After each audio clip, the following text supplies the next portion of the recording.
Oke, sekarang kalau transformasi dari koordinat kartesian menuju koordinat bola, ya, transformasi ya. Jadi nanti membawa dampak dalam bentuk apa? Yaitu Laplaciannya. Ini adalah Laplacian dalam koordinat bola. Jadi dari X, Y, Z akan ditransformasi ke dalam koordinat L, theta, dan Phi. Dan di sini nanti solusinya ternyata adalah melibatkan polinomial yang namanya polinomialnya ini adalah polinomial Legendre, yaitu PL cosinus theta. Nah, ini yang membedakan belajar potensial listrik dari S1 ke S2, mestinya itu. Karena kalau tanpa melibatkan polinomial ini, saudara akan mendapat bahwa rumusan potensial listrik yang diakibatkan oleh sebuah muatan Q dan mempunyai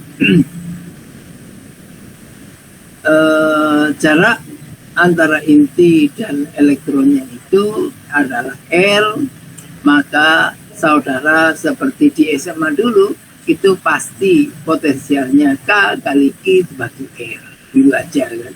Tapi dengan adanya polinom ini itu akan bisa melihat apa pengaruh dari medan listrik akibat oleh muatan dalam. Jadi itu R-nya nanti adalah di bawah R daripada jari-jari muatan tersebut, dan juga bagaimana pengaruh muatan kalau ada di luar R seperti itu. Maka konstanta A dan B itu menyatakan proporsi secara linear dari kedua pengaruh jenis muatan itu. Dengan demikian, nantinya kalau R-nya lebih kecil jari-jarinya, maka saudara hanya akan menyelidiki pengaruh dari AI kali R pangkat L, gitu kan? Sedang R yang ini, R yang ada konstanta BN-nya ini adalah harusnya berharga 0. Mengapa berharga 0? Saudara tahu? Karena potensial listrik akibat dari muatan yang ada di dalam partikel itu sendiri, yaitu yang ada di R saja. Kalau R-nya ini besar, itu akan R pangkat L. Jadi ininya nanti akan L-nya juga mengikuti. Kalau L-nya besar, R pangkat besar itu adalah pembaginya besar. Akibatnya apa? Konstanta dibagi sesuatu yang sangat besar itu pasti kecil. Dan kecilnya itu sampai menuju ke arah harga 0. Jadi bisa disederhanakan. Demikian pula kalau R-nya lebih besar, R kecilnya itu harus lebih besar daripada R, artinya apa? Potensial itu adalah kita pandang adalah lebih dominan akibat muatan di luar daripada muatan ini. Artinya R-nya lebih besar daripada R. Dan mengapa kok komponen AL-nya ini dan kali R pangkat L-nya diabaikan? Mengapa demikian? Karena akan tidak cocok dengan situasi yang sesungguhnya. Coba kalau R-nya besar, pangkat besar, itu akan menghasilkan sesuatu yang besar. Itu tak berhingga nanti. Itu nggak cocok dengan kondisinya. Padahal potensial listrik pada R yang sangat besar itu akan kecil sekali. Ini tidak cocok. Akhirnya untuk kejadian khusus yang R-nya lebih besar daripada jari-jari partikelnya, maka itu diambil persamaannya adalah yang ini. Idealnya memang adalah gabungan dari keduanya. Tapi sekarang pada titik-titik ekstrim, yaitu pada R yang kecil, maka yang B diabaikan. Pada R yang besar, maka yang A diabaikan. Ini membawa dampak bagi kita. Sebetulnya yang kita pelajari di sekolah menengah, bahkan S1 itu yang paling banyak adalah yang kedua ini, R yang sangat besar. Gitu kan? Tapi tidak melibatkan dari polinom trisongtilo PL kosinus theta ini. Itu kalau di S1. Sehingga nanti secara umum sama lagi, nanti potensialnya sama dengan K kali Q per R saja. Gitu kan? Ini sebagai perluasan materi dari S1 ke S2, bahkan kalau dari SMA maupun SMP ini sangat jauh. Jadi seorang guru harus tahu ini, proporsi ini, seperti itu. Dan nanti kalau saudara memang belajarnya mau theoretical fisik yang khususnya tentang medan, baik medan listrik, medan gravitasi, medan magnet, dan seterusnya, itu nanti ada lagi kajian berikutnya. Kalau listrik magnet itu yang kajiannya dinamakan elektrodinamika. Jadi ini kan semuanya kita masih berkutat pada elektrostatis ya. Jadi yang begini hanya dipandang sebagai muatan yang diam seperti itu. Oke, itu yang bisa kita lihat dari slide yang ini. Ada yang mungkin ditanyakan. Di sini mengapa persamaan Laplace-nya itu ini menyatakan Laplace-nya itu harus sama dengan 0. Kok nggak ada sesuatu yang ada di ruas kanan yang tidak sama dengan 0. Ini juga ada persyaratan. Kapan kita menggunakan gini? Jika sudah tidak ada perubahan potensial terhadap variabel L, variabel theta, dan variabel Q. Artinya apa? Keadaan atau sistem medan listrik yang kita tinjau ini adalah betul-betul dalam kondisi stabil, tidak ada perubahan sama sekali ya. Ini makanya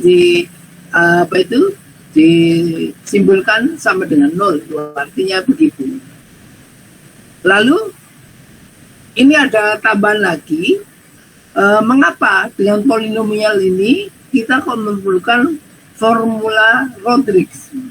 Ini sebetulnya kalau kita menghendaki solusi daripada penentuan potensial ini melibatkan suku-suku yang lebih dari tiga suku, uraiannya lebih dari 3 suku. Jadi nanti ada P1 kosinus theta, P2 kosinus theta. Oh, mulai pertama P0 kosinus theta, P1 kosinus theta, P2 kosinus theta.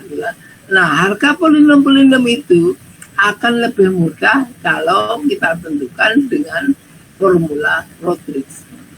Mungkin Bapak Ibu ada yang masih ingat di S1 belajar Wismat 2, yaitu berkaitan dengan polinom Legendre. Ada yang masih ingat Bapak Ibu? Karena saya di S1 selain mengajar fisika, saya juga mengajar fisika matematika. Kalau S1 prodi fisika itu sampai dengan Wismat 3. Di mana Wismat itu perannya untuk membantu memformulasikan fenomena fisis secara eksak untuk dapat diselesaikan secara eksak pula. Dari solusi yang eksak itu lalu nanti diinterpretasi. Ya seperti ini tadi itu interpretasi. Ya, seperti itu. Itu yang perlu Anda ketahui. Yang di sini tadi yang R lebih kecil dari R ini adalah bagian dalam, lalu yang potensial luarnya itu adalah R kecil lebih besar atau sama dengan R besar, itu yang disebut dengan eksteriornya ya. Jadi ini potensial eksterior lalu yang atas itu potensial interior seperti itu. Nah, di persamaan Rodrik ini sekali lagi ini akan sangat bermanfaat kalau kita mau mencari suku yang di atas 3, ya. Tapi dengan kondisi ICT yang seperti sekarang, apalagi ada yang orang yang baik membantu kita memberikan programnya untuk menentukan. Ini kan ada sigma dari L sama dengan 0 sampai tahingga. Kalau saudara diminta menguraikan ke 3 suku aja, jadi kalau dimulai dari 0 ya berarti A0, R pangkat 0, P0 kosinus theta itu 1. Ditambah lagi L-nya sama 1 ya A1, R pangkat 1, P1 kosinus theta. P0 kosinus theta itu harganya 1 ya. Kalau P1 kosinus theta harganya kosinus theta. Kan gitu. Nah ini saudara kalau masih punya catatan tentang polinom Lisong-Dura silahkan dibuka lagi. Cuma kalau di pembahasan Bismarck itu pertama itu adalah bukan kosinus theta tapi X saja. Jadi PLX gitu kan. Nah, tapi begitu dikenakan pada kasus ini, maka X-nya itu dikonversi dengan koordinat bola menjadi kosinus theta. Tuh. Kalau dengan komputasi sebetulnya Anda tidak menggunakan formula Rodrik tidak apa-apa. Di program komputasi Anda yang Anda pakai untuk menentukan potensial sudah ada penentuan sampai dengan suku tak hingga ini. Itu luar biasa era komputasi sekarang. Nah, dari situ nanti akan tahu sebetulnya kita melibatkan suku ke-0, suku ke-1, suku ke-2, suku ke-3, sampai suku ke-tahingga, itu bedanya seberapa kalau dibandingkan dengan suku ke-0 aja. Saudara, ini semuanya kalau tidak untuk bicara akurasi, saudara tidak perlu sampai suku sebanyak tahingga. Tapi kalau saudara dituntut dengan akurasi tinggi dan presisi tinggi, ya saudara jumlah suku semakin banyak seharusnya semakin presisi. Seperti itu. Bedanya nggak banyak kok. Ya sekitar nggak sampai lebih dari 10%, ya. Tapi kalau bagi Anda yang sudah puas dengan ketidakpastian 10%, ya sudah cukup sampai suku ke-0 aja mencari potensialnya. Yaitu yang diajarkan di SMA dan diajarkan di fisika dasar. Oke. Seperti itu ya. Itu komentar saya untuk potensial listrik yang melibatkan koordinat bola. Mengapa kok diambil bola, saudara? Saudara sudah kadung belajar sampai begini, tapi tidak ngerti sebetulnya mengapa harus ribet belajar itu koordinat bola. Melibatkan koordinat bola. Padahal SMA itu ngajarkannya selalu muatan listrik itu adalah muatan titik. Jarang yang ada muatan berbentuk kubus, jarang. Berbentuk lembaran, ya jarang juga. Tapi ini kok diambil berbentuk kubus, berbentuk bola, sorry. Ada yang bisa memberikan penjelasan?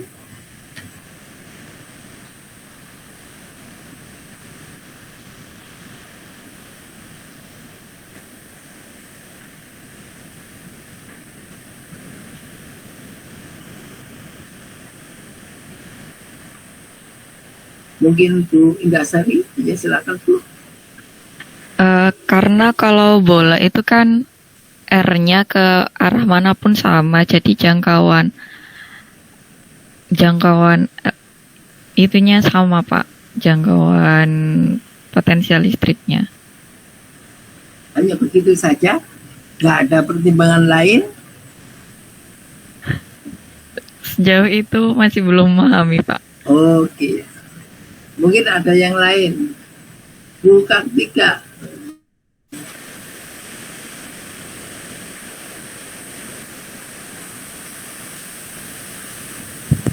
Ya, hampir sama dengan Bu Indah, Pak. Menurut saya juga, ya, jangkauannya tadi, Pak. Oke. Satu lagi, mungkin Pak Muhammad Furkon.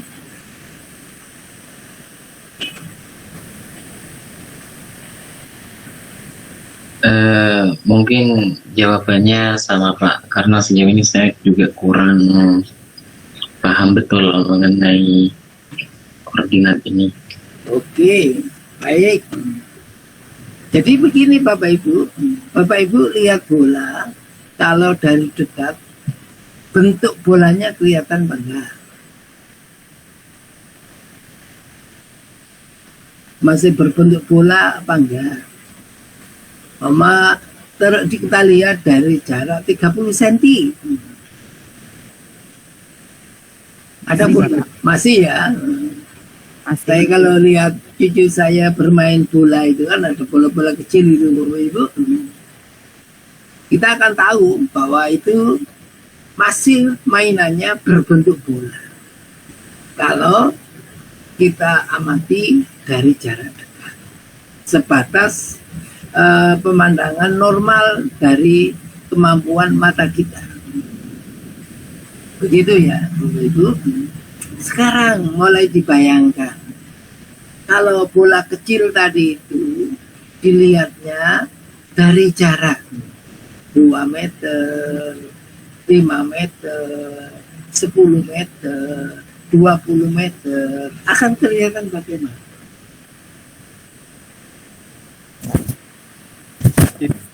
Lebih kecil. Lebih kecil. Tapi Bapak kan masih tahu kalau itu bola.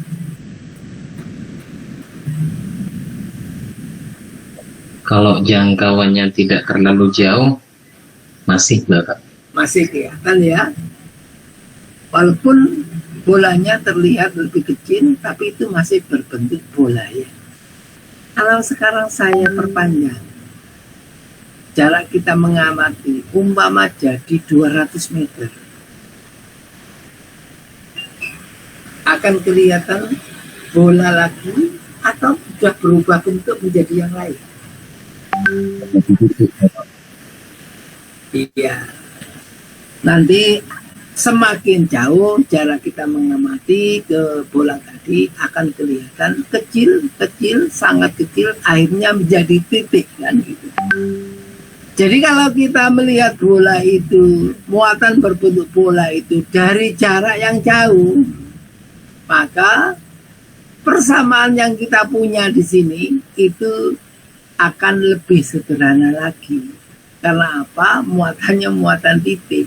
Yang muatan titik sudah kita kaji waktu sekolah menengah, gitu kan. Jadi selama kita membelajarkan fisika, khususnya tentang muatan listrik, kalau di sekolah menengah itu semuanya persepsinya adalah geometri muatannya adalah muatan titik, berbentuk titik, tidak berbentuk bola, tidak berbentuk memanjang atau berbentuk lembaran, begitu. Maka kajiannya jadi sederhana, begitu. Begitu sudah kita mendekatkan diri pada pengamatan dengan jarak tertentu dan kita tahu bahwa muatannya itu tidak lagi titik. Nah, disitulah geometri benda yang kita amati itu ikut menentukan yang kita kerjakan. Ya. Jadi bisa paham sampai sekarang perbedaan membelajarkan fisika di sekolah menengah dan fisika di S1 maupun S2.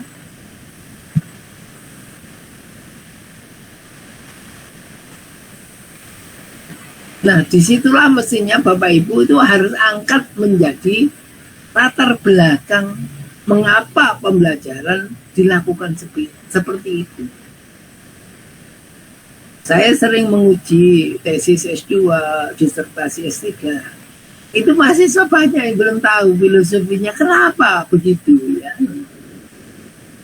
Seolah-olah semakin tinggi level pendidikannya, maka pembahasan materi itu akan menjadi rumit. Tapi rumitnya kenapa? Begitu ya. Kita melakukan pengamatannya pada jarak dekat. Apalagi kalau sampai kita maupun melihat jarak dekat satuannya umpama 30 cm, itu masih melihat makroskopis loh Bapak Ibu. Apalagi nanti kalau Bapak Ibu sudah sampai belajar tentang inner materialnya, bagian dalam materialnya, sehingga pada pengamatannya itu melibatkan ukuran-ukuran mikroskopis, wah itu tambah lebih parah lagi Bapak Ibu. Kajiannya tidak lagi begini lagi, lebih kecil lagi. Itu biasanya dilakukan di S3 Bapak Ibu ya.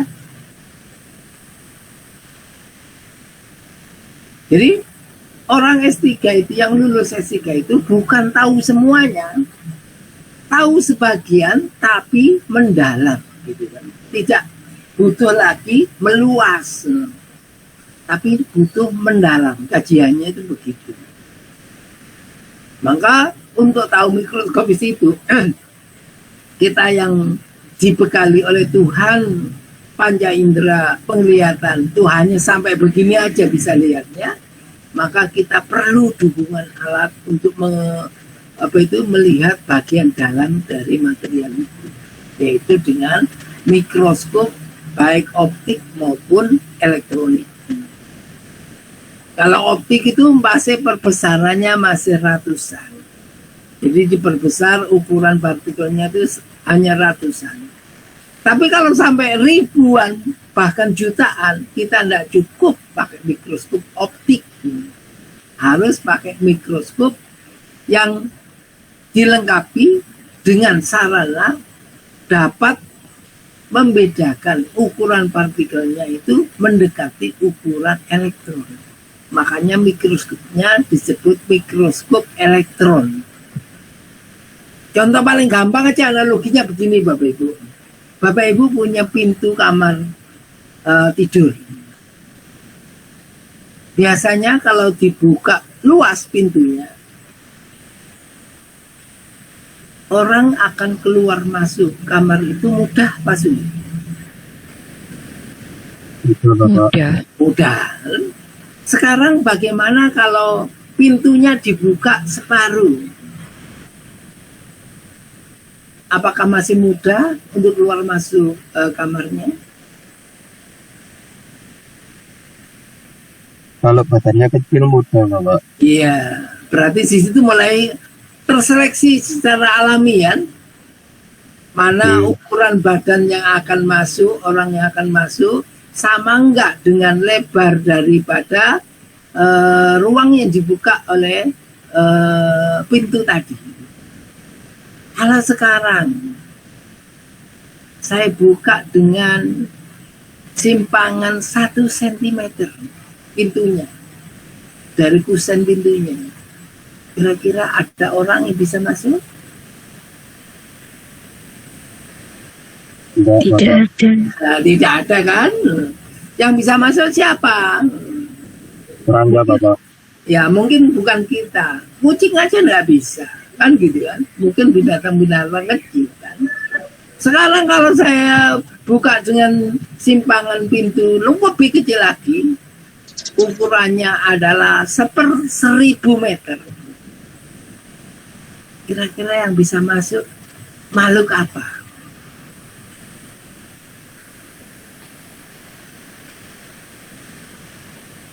Makhluk apa?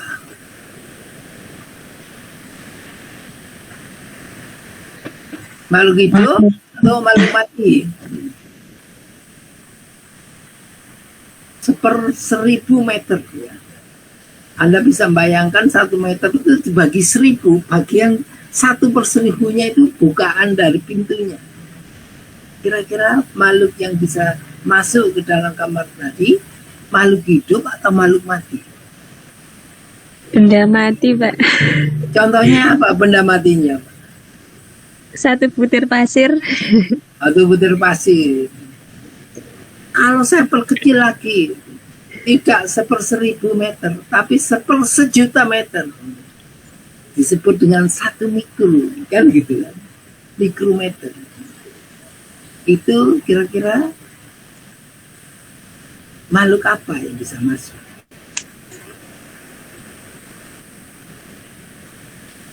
Materi Bapak. Iya, mungkin cahaya ya. Nah, kalau begitu, kalau cahaya masuk, bisa masuk dalam kamar tadi, itu masih ordernya optik, mikroskop optik ya. Tapi kalau sudah melibatkan ukuran nano, itu saudara tidak bisa menggunakan cahaya untuk masuk, tapi menggunakan ya elektron, hamburan elektron atau neutron. Kan begitu. Mikroskop itu macam-macam, tergantung kepada sumber penghamburnya. Kalau cahaya namanya mikroskop optik, kalau elektron menjadi mikroskop elektron, kalau neutron menjadi mikroskop neutron, kan gitu kan. Itu yang perlu kita ketahui. Nah, biasanya kalau belajar material renik seperti itu, kita memerlukan alat bantu minimum itu mikroskop elektron. Saya dulu waktu S3 melibatkan juga mikroskop neutron. Seperti itu. Tanpa begitu kita tidak tahu dalamannya material yang kita pelajari. Itu yang perlu Anda tahu di dalam memilah-milah bahan pembelajaran. Jadi kalau saudara nanti orientasinya adalah membelajarkan fisika di sekolah menengah, baik pertama maupun di atas, itu adalah bagaikan pintu kamar tidur yang dibuka dengan bukaan lebar. Ya. Seperti itu.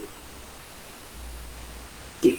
Makanya nanti saudara di fisika 3, saudara nanti akan mengenal prinsip kaidah seleksi. Itu ada perangkat yang spesial lagi. Seperti itu. Oke. Jadi kalau saudara hanya orientasi membelajarkan fisika, bagaikan mau masuk kamar tidur dengan bukaan pintu lebar, ya saudara tidak berguna belajar begini-beginian, tidak berguna. Gitu kan. Tapi ini nanti akan berguna kalau saudara sudah dihadapkan pada persoalan yang menuntut hal-hal seperti ini. Laplace itu adalah orang matematika, ya. Orang matematika. Mayornya matematika, bidang utamanya adalah matematika, tapi bidang terapan dari matematika yang dipilih adalah fisika. Makanya banyak persamaannya Laplace di dalam bidang fisika. Legendre di sini juga orang matematika. Orang matematika yang membantu orang fisika menemukan urean daripada suku-suku potensial ini. Jadi kalau di negara maju itu pendekatannya tidak lagi cukup interdisipliner, tapi sudah merambah. Yang paling sederhana adalah transdisipliner. Ya kalau fisika umpama melibatkan orang-orang MIPA, itu adalah transdisipliner. Kalau orang fisika ternyata dalam pekerjaannya melibatkan selain orang MIPA, juga melibatkan orang teknik, melibatkan orang kesehatan, itu adalah multidisipliner. Tren daripada belajar ilmu sekarang adalah menuju transdisipliner. Contoh, pandemi COVID itu tidak bisa dipandang dari sudut atau segi bidang kesehatan saja. Karena perilaku virus itu tidak seperti biasanya yang sudah kita punya pengetahuan mapan tentang perilaku virus itu. Ternyata dia akan mengalami mutasi dengan berbagai bentuk yang tidak bisa kita prediksikan dengan ilmu yang sudah ada. Nah, maka dari itu penyelesaiannya harus memerlukan pendekatan multidisipliner. Seperti itu. Ya, kita sih mungkin berharap masih utamanya bagi saya bisa menangi akan timbul penyatuan ilmu-ilmu dasar. Kalau sekarang masih dibedakan ilmu, ada IPA, ada IPS, gitu kan. IPA itu ada ini, ada itu, ada ini, gitu kan. Begitu juga dengan IPS, sampai cabang kecil-kecil, gitu kan. Tapi nanti kalau sudah sistem tunggal yang digagas dan dirintis mulai sekarang itu berhasil, kita akan belajar seperti zaman dulu, zamannya filosof Yunani kuno.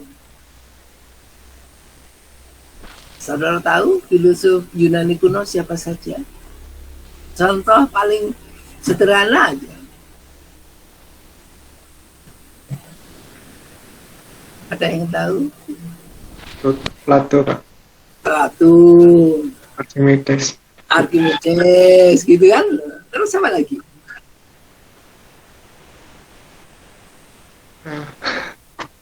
Ayo.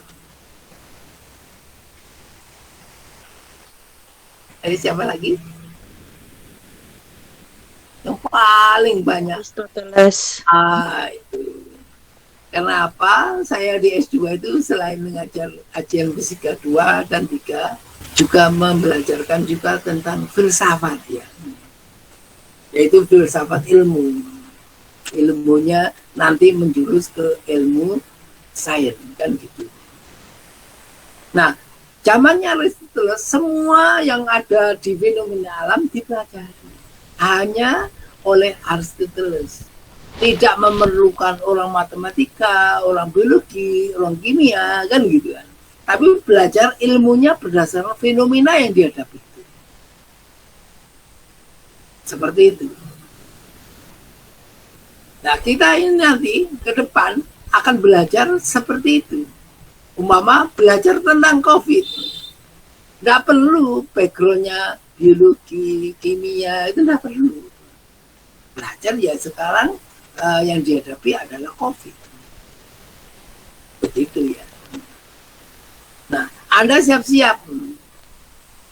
Anda dipersiapkan udah kadung S1 fisika, S2 fisika, begitu kan. Nanti sekarang aja yang paling mendasar yang baru-baru ini kita hadapi, di SMA saja sudah tidak ada penjurusan, betul? Iya, Bapak. Betul, Pak. Itu udah harus siap-siap Anda. Artinya apa? Ya sekarang yang semula ada jurusan IPA, dalam IPA itu antara lain ada fisikanya, masih bisa dominan ya. Tapi kalau sudah tidak dijuruskan, fisika itu betul-betul tidak lagi akan menjadi dominasi Anda terhadap peserta didik harus belajar fisika. Tidak. Paling nanti anak-anak SMA itu yang dibelajarkan fisika dasar di kelas 10. Kalau nanti kelas 11 dan kelas 12 apalagi, itu nanti mengarah kepada peminatan. Minatnya apa? Kan gitu kan. Saya yakin peserta didik Anda yang minat fisika itu tidak akan lebih dari 70%.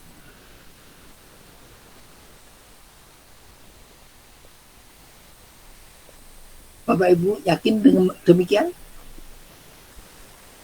Enggak, Bapak. Enggak, Bapak. Ya, Bapak. Ini terbukti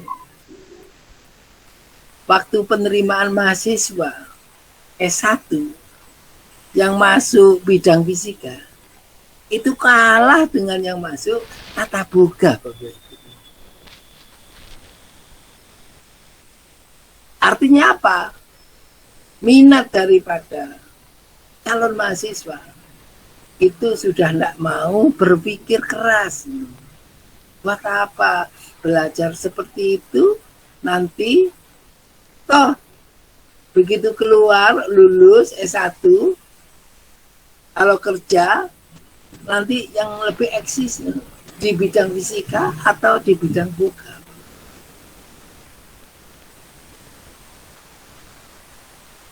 Yang paling mudah dapat menciptakan pekerjaan itu lulusan fisika atau lulusan buka. Buka, Pak. Nah iya. Jadi koki itu banyak sekarang. Buat bisnis sendiri. Iya. Kalau ada wanita yang males berusaha, males bekerja, akhirnya masuk bidang fisika. Kenapa? Saya tanya lagi, kenapa nak kok masuk fisika? Iya Pak, nanti kan saya jadi guru fisika. Jadi guru fisika itu enak. Modalnya satu soal, itu sudah cukup untuk mengajar 1 hari. Mulai dari kelas IPA 1 sampai IPA 8. Gak bisa peserta didiknya menyelesaikan semuanya. Karena apa? Soal yang dibuat oleh gurunya kebetulan kurang yang diketahui. Jadi nggak bisa diselesaikan dari kelas IPA 1 sampai IPA 8. Apa ya itu? Begitulah. Itu nanti nambah stres dan frustasi peserta didik untuk tidak mau masuk jurusan fisika. Seperti itu. Oke. Baik. Untuk slide ini sudah cukup Bapak Ibu. Tidak ada yang ingin ditanyakan lagi.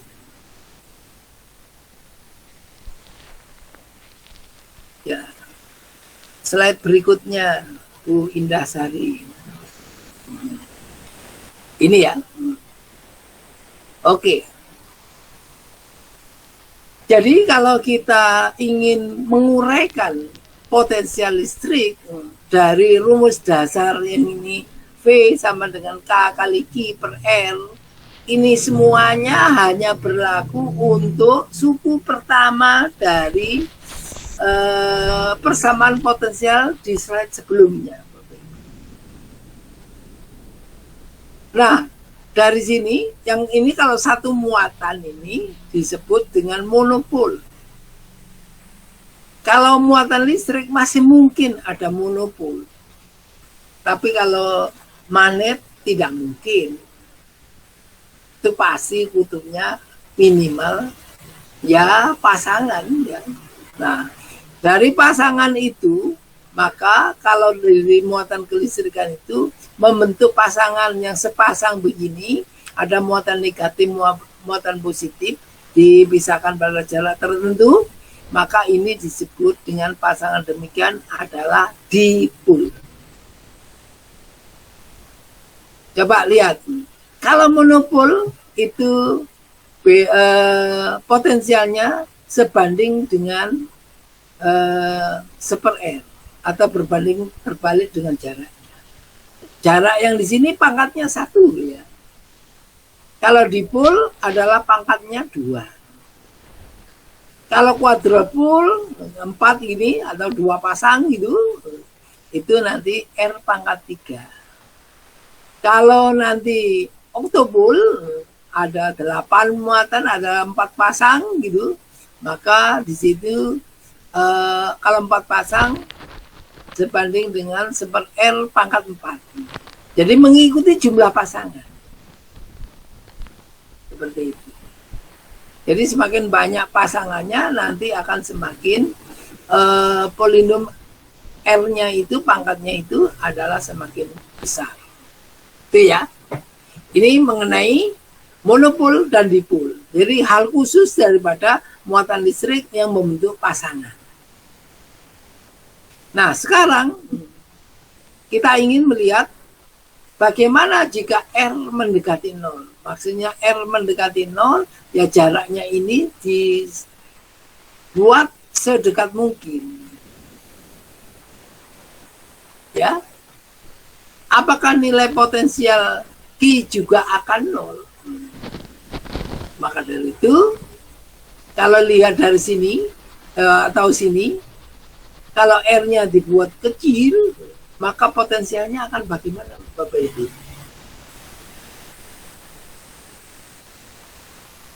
Akan ikut kecil atau sebaliknya menjadi besar. Dari persamaan dasar aja. B sama dengan K kali Q per R. Kalau R-nya diperkecil, maka harga V-nya akan bagaimana? Makin besar. Akan besar, Pak. Semakin besar. Iya. Itu kalau dilihat dari persamaan matematika. Mungkinkah R-nya ini dibuat nol? Tidak, Pak. Kalau ini mampu dibuat jadi nol, maka ini menjadi potensialnya tak terhingga. Tak terhingga besarnya atau kecilnya.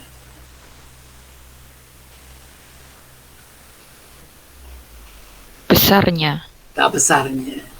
Padahal kenyataannya kan tidak ada muatan listrik yang meledak begitu saja. Maka dari itu, ini tidak mungkin akan dijadikan sedekat mungkin menjadi nol, begitu ya. Harus ada batas ambang gitu kan, untuk menjaga kestabilan dari potensial muatan itu sendiri. Baik, jadi pertanyaannya ini tadi bisa sudah dijawab ya. Bagaimana jika R mendekati nol? Mendekati nol itu berarti memperbesar harga potensial. Apakah nilai potensial pada Q juga akan nol? Ya malah nilainya bukan nol, maka potensinya akan besar. Ya, oke. Dari sini, kalau potensial mau dihubungkan dengan medan listrik, itu akan ada hubungannya seperti ini. Yang demikian ini adalah konversi dari ini. Sebentar, untuk yang pertama aja, V sama dengan E kali R ya. Ini dot ya, medan listrik. Ini L juga besaran vektor, maka akan jadi skalar di sini. Kalau tulisannya seperti ini, V sama dengan E dot R, maka seolah-olah yang jadi variabel manipulasinya adalah medan listrik menimbulkan potensi listrik. Nah, kalau sekarang dirubah menjadi begini, berarti seolah-olah potensial listrik akan menimbulkan medan listrik. Ini hati-hati membaca persamaan matematik. Kita akan melihat bagaimana asalnya. Asalnya adalah potensial kan. Lalu dihubungkan dengan definisi daripada medan listrik, hubungannya seperti ini, maka hubungan potensial akan menimbulkan medan listrik seperti ini. Kalau itu muatannya adalah nanti tergolong sebagai dipol, ya seperti gambar A ini ya, seperti itu. Oke.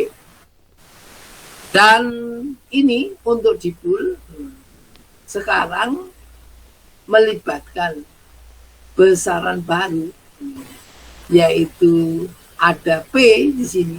P ini bukan momentum loh ya. Apa ya, Bapak Ibu? P itu bukan momentum, tapi apa?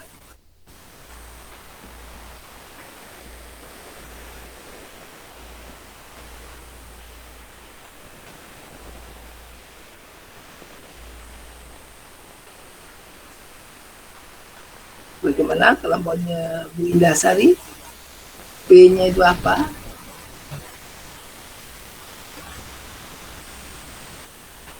Loh, judulnya itu ini, medan listrik dari dipol. Jadi P-nya itu apa? Apa Pak Muhammad Izil? Medan listrik. Medan listrik? Masa kalau lihat ini L Kutub, Pak. P gitu ya, apa Pak Safri? Kutub. Ah, pul. Kutub. Nah, judulnya kan dipol Bapak Ibu. Berarti P ini apa?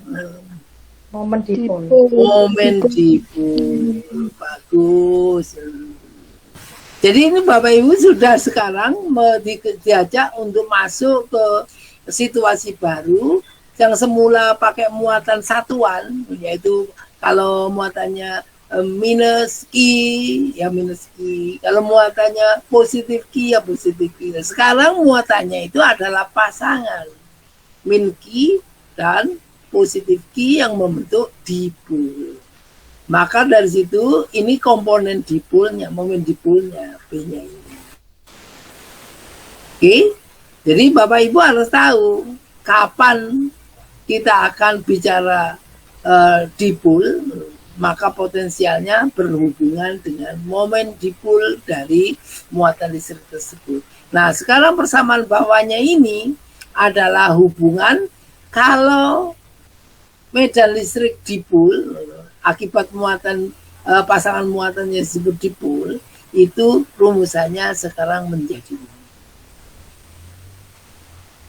Jadi kalau ini masih muatan tunggal, kalau ini sudah muatan pasangan. Begitu cara bacanya. Seperti itu. Nah, ini animasi ini apa fungsinya Bapak Ibu? Apakah menggambarkan medan listrik dari dipol?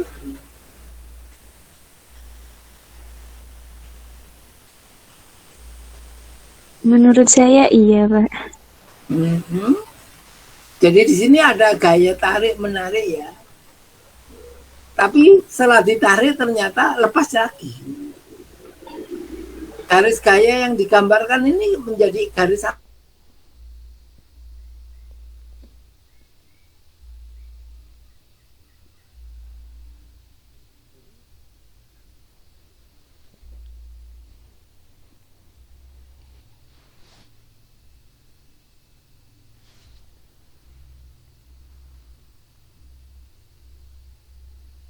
kita itu tetap nyambung, tapi nyambungnya jauh, ya.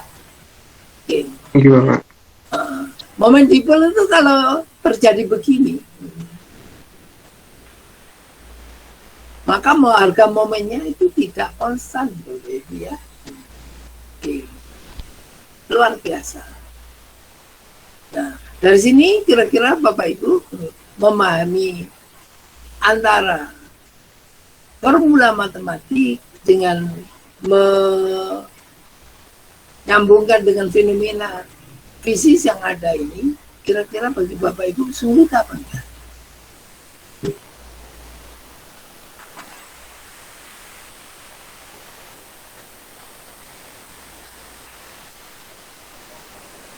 Sulit, Pak. Sulit ya. Apalagi tulisan ini. VR adalah harganya segini-segini. Nah, bagaimana Bapak Ibu bisa baca? Bukan baca simboliknya, tapi baca makna fisisnya. Ini mengapa pakai sigma, ini mengapa pakai integral, gitu ya. Tahu nggak Bapak Ibu? Tahu nggak?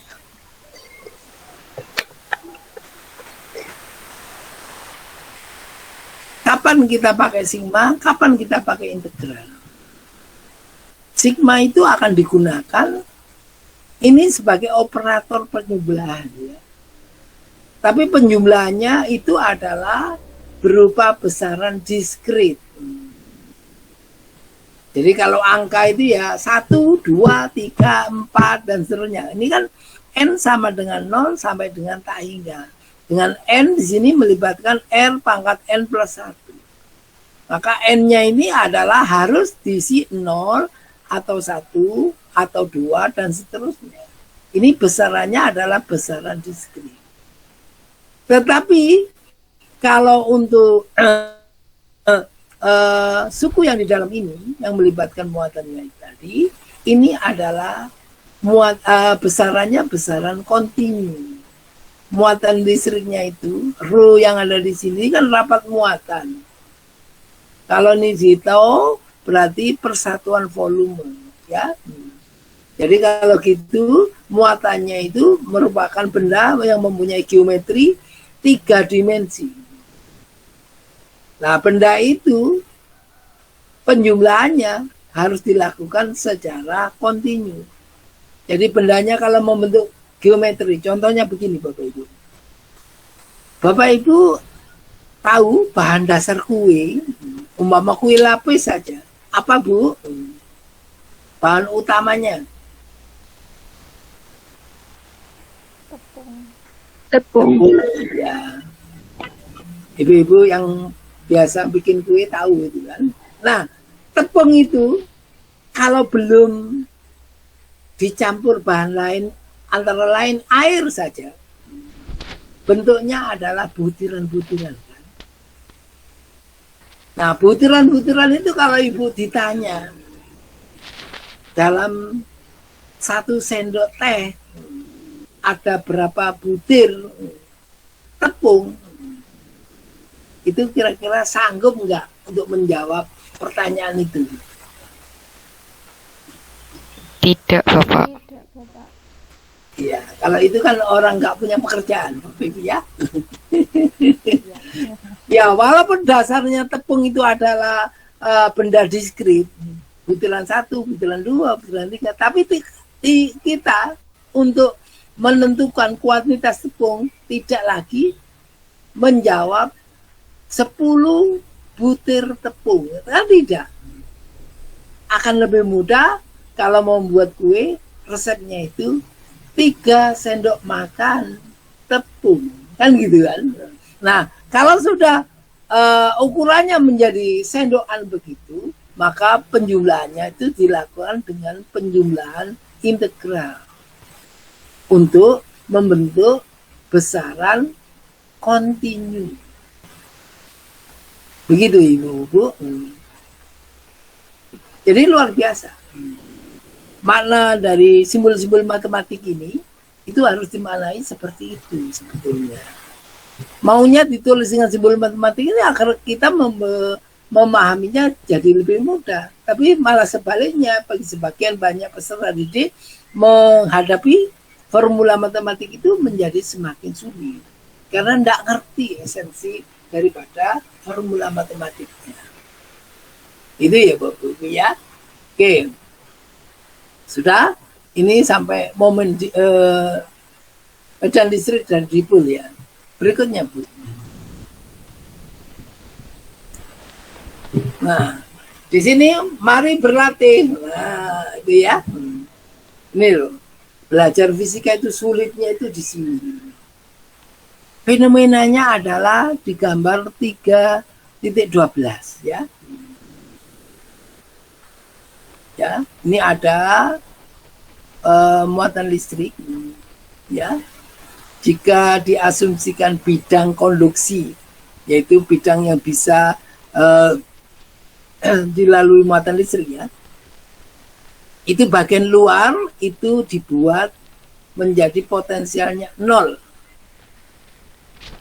dan akan ditambah sebuah muatan yang membuat potensial dari 0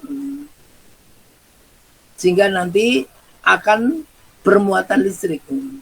Pertanyaannya, di manakah letak muatan yang benar dan gaya interaksi apa yang terjadi pada muatan Q?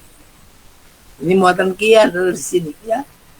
Kalau ini nanti itu bidang ini menjadi bermuatan, apa dampaknya kalau ini ada muatan Q?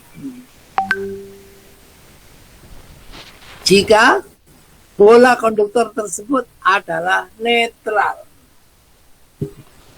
Oke. Nah, dari sini kelompok 2 ini memberikan ide bola netral tadi, lalu di sebelah luarnya yang berjarak A dari pusat bola netral tadi adalah ada muatan Q begitu. Kalau bolanya netral, dampaknya apa di muatan Q? Di bola konduktor itu.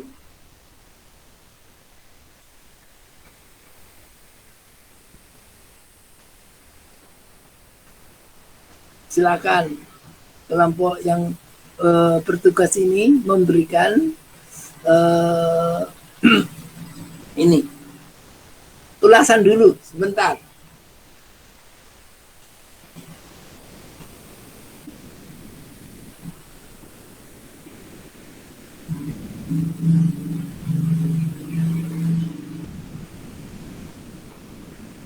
Lalu yang kedua nanti, suatu bola padat bermuatan homogen. Maksudnya homogen serba sama, maka kalau secuil sebagiannya akan sama dengan secuil bagian yang lain ya. Rapat muatan uniform ya, ini artinya apa itu seragam tadi. Tentukanlah potensial di luar dan di dalam bola. Tadi sudah ada slide-nya di depan ya. Seperti itu. Kalau yang di dalam bola yang menggunakan pendekatan yang di dalam bola. Jadi ada konstanta A-nya dibagi R pangkat L. Kalau di bagian luar bola nanti akan menggunakan pendekatan yang ada konstantanya B. Seperti itu ya. Oke.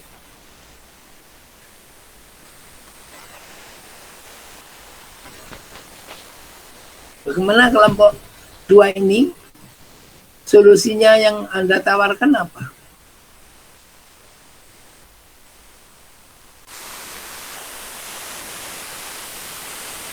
Pak Safri. Ada slide berikutnya? Silakan Pak Safri diberi ulasan sepintas karena permintaannya seperti itu ya. Silakan Pak Safri atau Bu Indah atau anggota yang lain.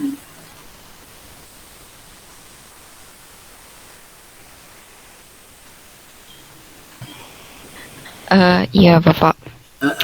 Jadi ini diasumsikan dari muatan di tengah-tengah itu dengan muatan yang di permukaan itu kan juga ada interaksi seperti itu. Lalu juga didekatkan dengan muatan yang ada di luarnya seperti itu. Antara karena bola ini potensialnya itu muatan yang di bola ini sama dengan 0, maka potensial yang ada di gaya interaksi antara muatan yang di dalam dengan muatan yang di permukaan itu sama dengan 0 atau netral, Bapak. Jadi apabila tadi itu rumusnya itu kan V0 seperempat Pi Epsilon 0 Q per R, maka jika kita mencari R atau jarak muatan, maka rumusnya jadi V0 4 Pi Epsilon 0 per Q. Seperti itu. Double aksen dia. Iya, Q double aksen itu berarti Q yang di dalam bola. Yang di inti bola. Di inti bola ya. Lalu kita mencoba mencari gaya interaksinya itu dengan cara menggunakan hukum Coulomb F seperempat Pi Epsilon 0 Q kali Q per R seperti itu kan Bapak. Lalu R-nya itu jaraknya karena yang di dalam Q double aksen itu jaraknya dengan Q itu adalah A, maka Q double aksen per A ditambah itu jarak antara Q aksen ke Q itu kan A min B itu harusnya A kuadrat sama A min B kuadrat, itu typo Bapak. Harusnya A kuadrat sama Makanya A min B kuadrat. aneh gitu kan. Iya, Terus mohon maaf. Oke, lalu setelah itu karena ini key aksen plus key double aksen itu sama dengan 0 atau netral, maka itu bisa disimpulkan kalau key aksen itu sama dengan key double aksen. Jadi ini diubah, key double aksennya juga diubah key aksen, jadi bisa kita keluarkan jadi key kali key aksen per 4pi epsilon 0 dikali min 1 A kuadrat per 1 per A min B kuadrat harusnya. kurang Ya. gitu. Ya. Itu ya, mohon maaf typo juga. Lalu diperoleh Q kali Q aksen per 4pi epsilon 0 itu 1 per A kuadrat, itu disamakan penyebutnya, jadi Iya. penyebutnya diubah jadi A kuadrat kali A min B kuadrat, sehingga di atasnya jadi B kali 2A min B, lalu seterusnya disederhanakan. Sampai seperti ini. Iya. Kalau ini sampai ke bawah itu sebetulnya prosedur matematik biasa ya. Iya, Cuma Bapak. kita mau teliti dan tekun apa enggak mengerjakan ini kan gitu kan. Tapi yang paling penting itu adalah mengambil keputusan. Key aksen ditambah key double aksen sama dengan 0. Karena permintaannya harus netral. Ini yang harus ditekankan ya. Kalau ini sudah benar, logikanya yang dipasang di sini adalah sudah benar, maka untuk ke bawahnya mudah ya.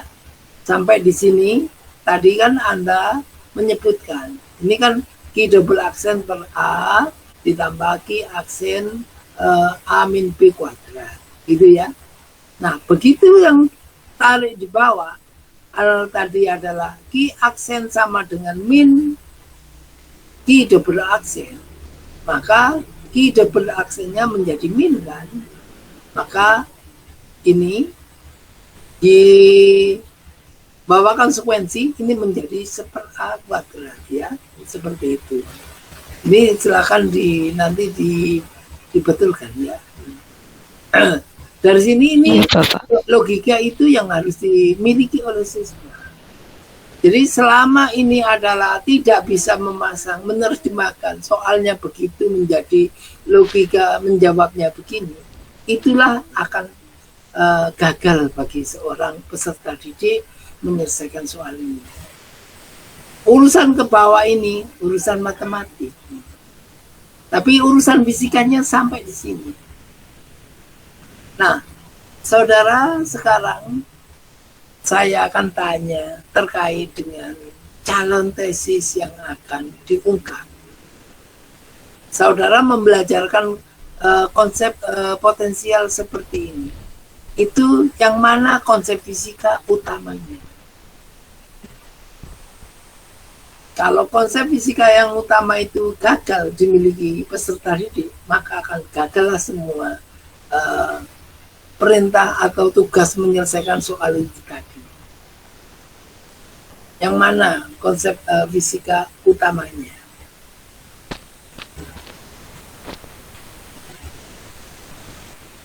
Karena sekarang itu peserta didik belajar fisika, banyak yang tidak ngerti konsep utamanya yang dipelajari itu apa sebetulnya.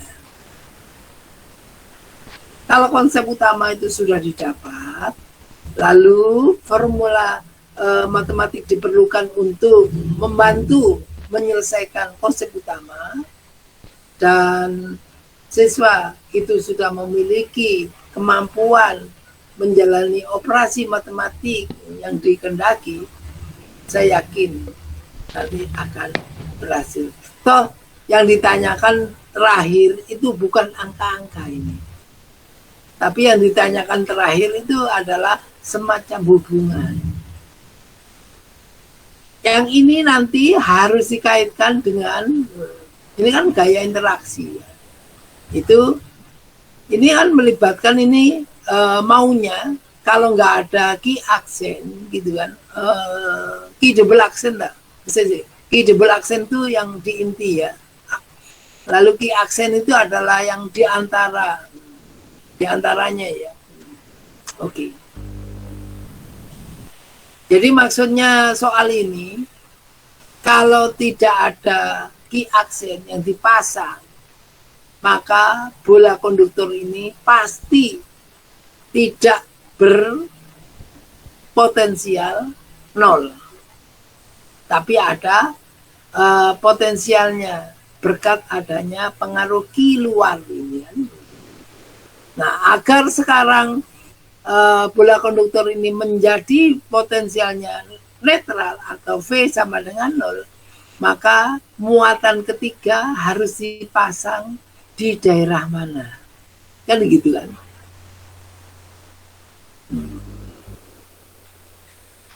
Nah, kan jawabannya nih, di manakah letak muatan yang benar? Gitu kan. Nah, saudara, mana jawabannya? Letaknya key accent. Sudah terjawab apa belum?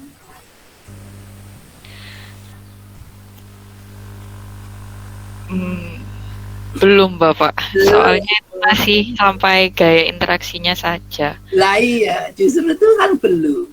Jadi memang jawabannya kalau dari sketsa ini antara muatan key dan key double accent. Antara.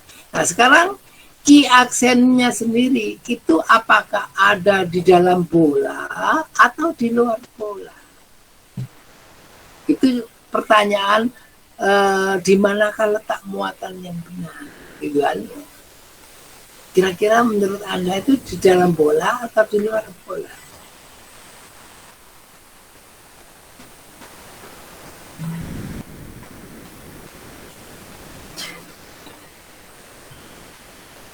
Karena apa? Saudara ini segini adalah jari-jarinya R besar kan?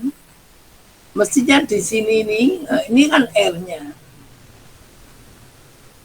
R-nya ya. Sekarang kalau lihat R-nya segini, kalau diproyeksikan ini tegak lurus saja. Thread kan? Tegak lurus saja.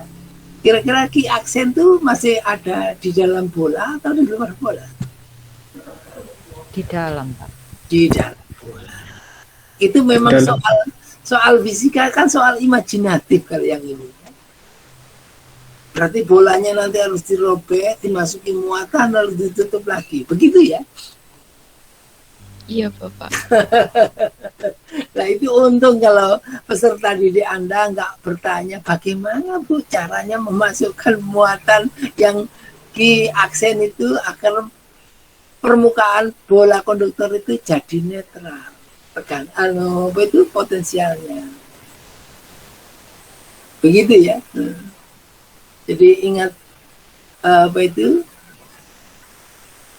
persoalan Columbus yang dihina oleh orang-orang Spanyol. Tidak mungkin kamu akan datang mengunjungi benua baru yang disebut Amerika, kan gitu kan. Maka Columbus waktu itu tidak usah menjawab pertanyaan itu, tapi balik memberikan pertanyaan. Yaitu dengan cara memberikan telur, sebutir telur, silakan berdirikan telur ini. Kan telur itu lonjong seperti itu kan sulit untuk berdiri. Sehingga orang-orang yang tadinya mengecek Columbus itu jadi panik untuk berikan jawaban dari soal Columbus. Akhirnya nggak ada yang bisa satu ruangan itu. Akhirnya nyerah pada Columbus. Maka kalau Columbus yang menjawab bagaimana cara mendirikan telur ini, langsung ditancapkan dengan keras.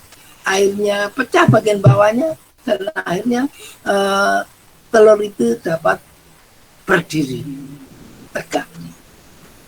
Orang-orang marah-marah yang ada dalam ruangan. Kalau gitu saya bisa menjawab caranya. Loh kenapa nggak dijawab? Itu menangnya Columbus dalam berdebat mengenai diragukannya sampai di Amerika. Itu gitu. Silakan saudara di sela-sela untuk membaca buku referensi fisika juga membaca apa itu ya semacam sejarah-sejarah yang perlu diambil hikmah positifnya seperti itu. Ini berarti letak key aksennya ada di dalam bola. Ya dalam soal ini boleh saja. Lalu gaya interaksinya sudah saudara hitung, itu ketemu adalah min Q kuadrat per Pi sekali sekian itu. Nah, kalau itu gaya interaksinya negatif, maknanya apa, Mbak?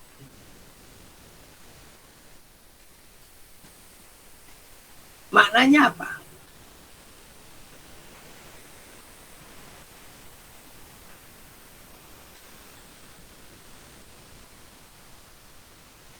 Berlawanan, Pak. Iya.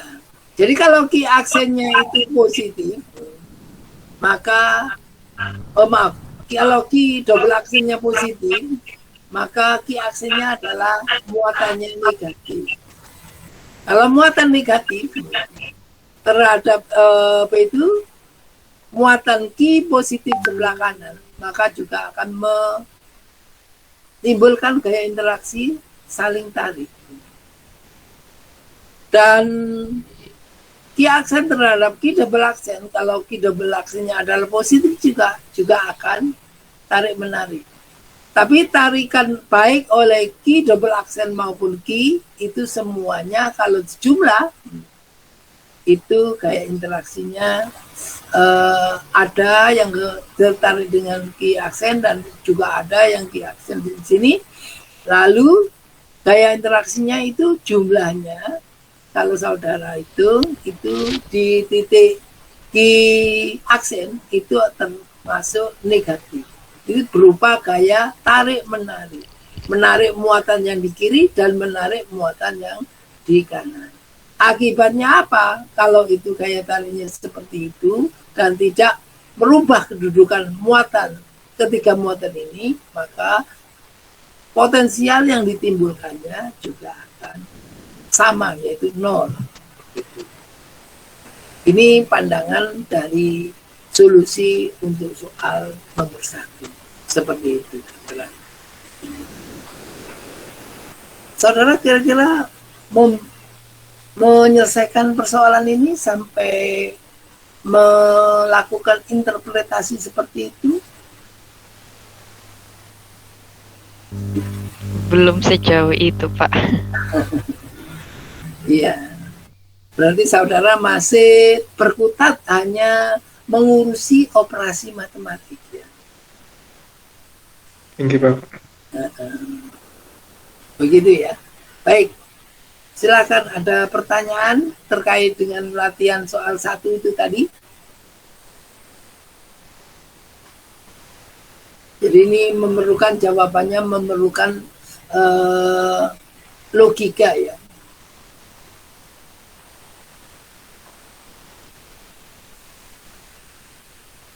Baik.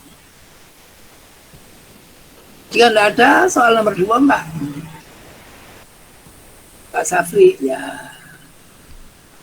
apa yang kita sampaikan tadi, silakan Pak Safri.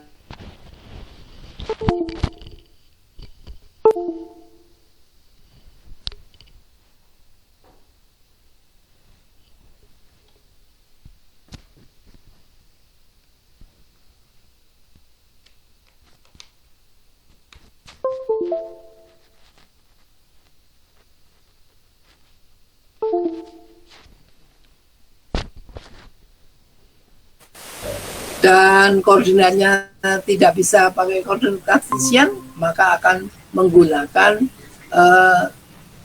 koordinat bola menghasilkan Laplacian. Ini adalah seperti ini persamaan Laplace-nya. Iya, Bapak, Laplace 3 yang bagian Ya, 3 dimensi. Mengapa persamaan Laplace itu kok del kuadrat kali potensial? Yang ini harganya mestinya sama dengan 0 kan gitu kan. Oke. Ini juga persoalan yang dimatematikkan ya. Laplace membantu kita untuk memperbaiki atau memahamkan kepada kita bahwa persamaan ini diferensial parsial ya. Orde 2 untuk kasus seperti ini itu harus menghasilkan sama dengan 0. Potensialnya harus 0. Kuadrat dari apa itu? Dari potensial itu sama dengan 0. Ya. Sekarang karena rapat muatan tidak bergantung sudut, ini sesuatu yang sangat diidealkan, maka potensial bersimetri bola. Jadi bola itu mestinya kalau kita belah separuh, maka bagian kiri dan bagian kanan itu pasti kalau mengandung muatan, muatannya sama. Kalau apa itu kita timbang, masanya sama, mestinya begitu ya. Itu yang namanya bersimetri bola.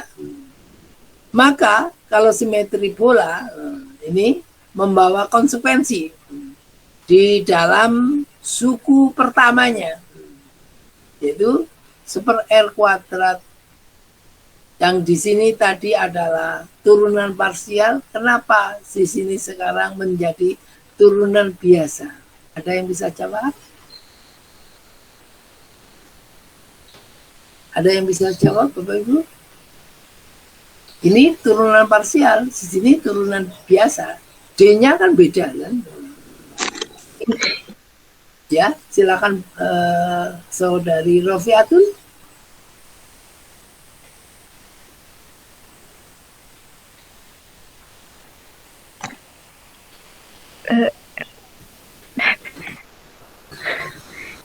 Karena tadi ini Pak, kalau tidak salah lagi, maaf ini kalau karena bolanya tadi sudah dibelah menjadi dua bagian, sehingga yang awalnya perhitungannya pakai parsial sekarang biasa. Hanya gitu. Ingat kembali, ini turunan parsial, V-nya ini merupakan atau dipengaruhi oleh variabel R, theta, dan V. Kalau sekarang sudah bersimetri, artinya rapat muatan tidak bergantung sudut, baik sudut theta maupun sudut V itu bisa dikeluarkan dari P yang ada di dalam sini. Jadi tinggal R saja yang berubah. Maka dari itu, kalau variabelnya semula 3, sekarang menjadi variabelnya tinggal R saja, V-nya ini mengandung R saja, maka perubahannya adalah hanya terhadap R. Ya, jadi Anda disederhanakan, tidak lagi mengurusi perubahan sudut theta dan V, tapi hanya mempengaruhi perubahan R saja. Dan di sini, saudara, ternyata itu adalah sama dengan muatan listrik dari bola ini sendiri. Jadi rho itu kan rapat massa yang besarnya hanya bergantung pada R saja. Lalu ini per epsilon, ini silakan diketahui ya.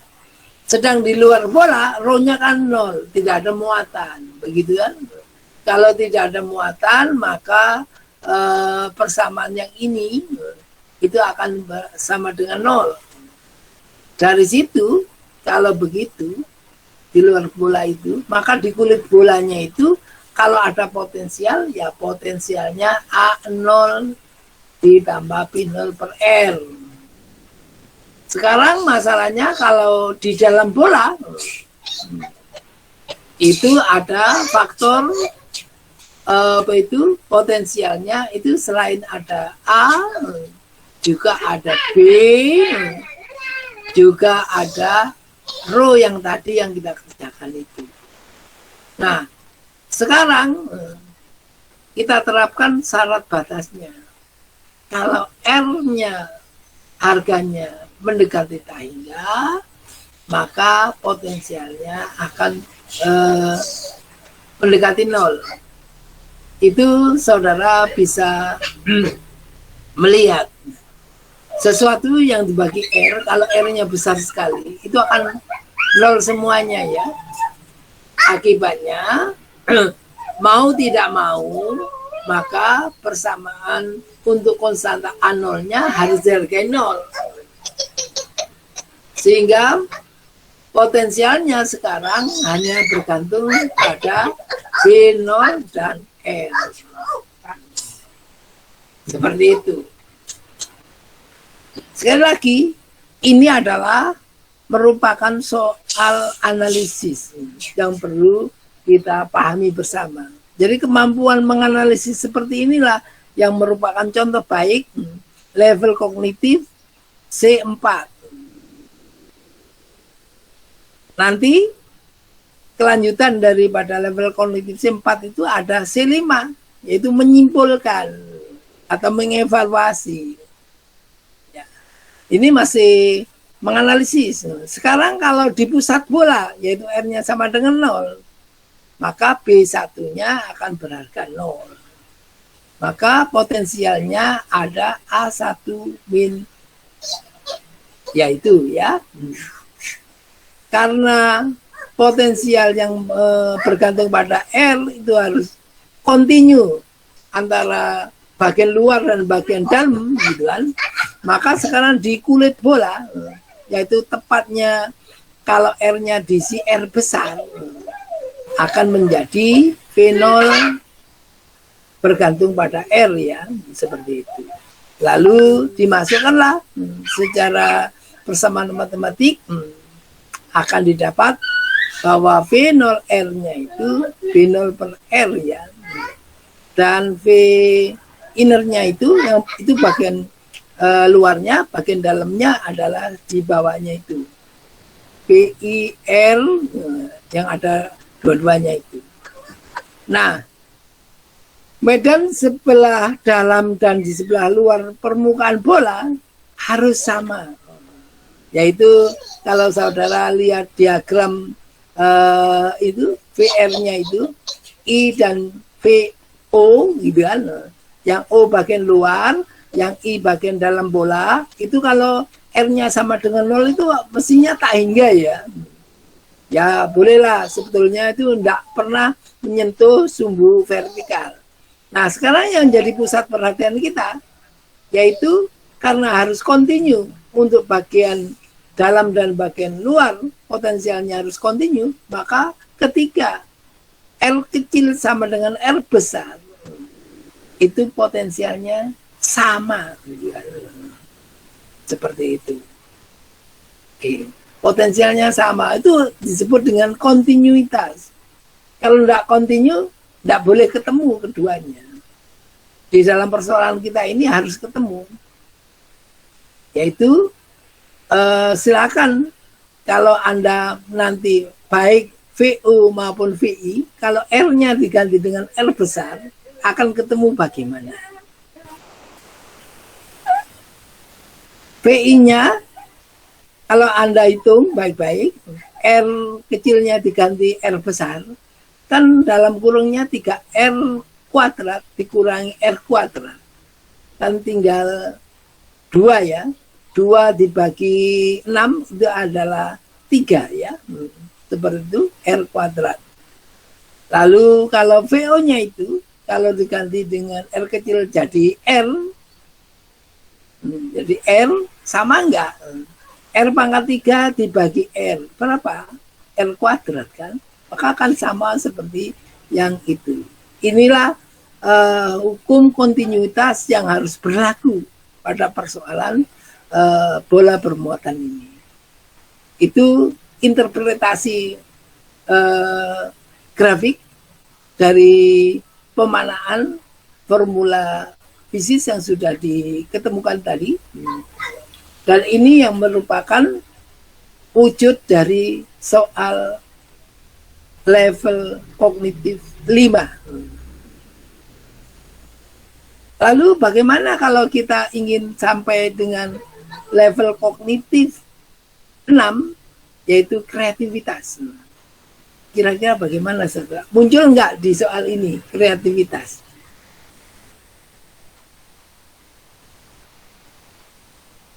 Saya mohon pendapat Anda untuk yang terakhir. Ya, sekalian kita belajar fisika 2, tapi kita belajar mengimplementasikan jenjang kognitif. Adakah perwujudan C6 dalam penyelesaian soal ini? Belum, Bapak. Belum ada. Karena ini, makanya kalau soal seperti ini, diminta sampai C6 nggak bisa. Kalau dijawab seperti ini. Oke. C6 itu adalah penyelesaian tidak biasa. Out of the box. Kan gitu kan. Istilah kerennya begitu. Ini semuanya adalah menggunakan proses rutin. Tidak proses out of the box. Maka dari itu belum jangkau sampai C6. Begitu ya. Jadi soal ini adalah soal C4 dan C5. Mudah-mudahan apa yang kita bahas hari ini dapat membantu memahami persoalan ini bagi kita semuanya. Terima kasih atas perhatian, kontribusi, dan saya ucapkan Assalamualaikum warahmatullahi wabarakatuh. Waalaikumsalam warahmatullahi wabarakatuh. Terima kasih, Pak. Terima kasih Pak. Monggo. Terima kasih, Pak.